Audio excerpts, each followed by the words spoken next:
Senator Bill Hagerty is with us this morning. Mr. Senator, you're on the Senate Foreign Relations Committee. Yes. In the event of a wider war, will Republicans stand united and firm behind Israel and give them the weapons they want and need? Stuart, you can be absolutely certain of that. All the Republicans are going to stand steadfast here. We've been very clear in all of our messaging. I agree with General Keane. I don't see how this administration could hesitate but to step up. But what we've seen is this administration trying to both sides the situation in Israel time and time again to provide some sort of support for the activities of Hamas, which is just unconscionable. You look at Hezbollah right now, 12 children were killed. This is a terrible act of terrorism. We need to call it what it is and support Israel as they step up and retaliate. Mr. Senator, I'm going to change the subject for a second here. You spoke at the Bitcoin conference in Nashville. Yes. Are you in favor of Trump's plan to make a national Bitcoin stockpile? President Trump announced a very clear plan. He said we've got a great deal of Bitcoin already in the coffers of the United States. These are Bitcoin that have been confiscated, et cetera. He's going to hold on to that. He did not announce a broader program to begin to acquire Bitcoin, but what he talked about was retaining that in our coffers and not selling it, and making that a benchmark that really gives credibility to the Bitcoin currency. Also, he's been much more articulate about what we will do, broadly speaking, with crypto technology.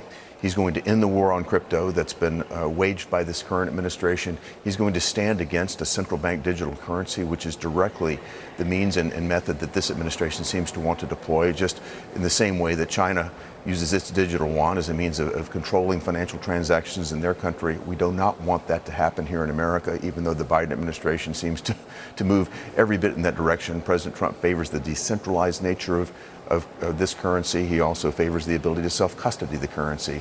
And he's going to end the war on crypto here in America so we can see this innovation take place here on our shore rather than push it offshore the same way we did with semiconductors years before. It sounds very much like the Republicans are the party of crypto.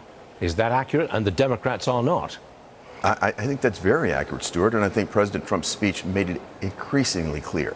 If you look at basic principles like liberty and freedom that we stand for, prosperity and innovation, these are Republican principles. And the people in the cryptocurrency arena, the people in crypto technologies as well as Bitcoin, I think fully identify with that because that's the way they see the world too. The alignment could not be better. And what we're doing is broadening the aperture, bringing new voters, new supporters into the fold for Republicans. Certainly President Trump is leading the way. Before we close, could you tell me what this national Bitcoin stockpile would actually do? What's its function? Well, I think there are a number of legislative proposals about what might happen beyond what President Trump announced. But what President Trump announced at the conference was the fact that we would be retaining the Bitcoin that's already in the possession of the U.S. government. I think what that does is establish a level of credibility for the currency and shows that this is something that we're going to be supporting as a nation moving forward. I'm most interested in the productivity and the innovation that will come with it as well. We're creating the ecosystem here, and if Republicans are elected, it's on the ballot this November. If Republicans are elected, we'll see the industry thrive here.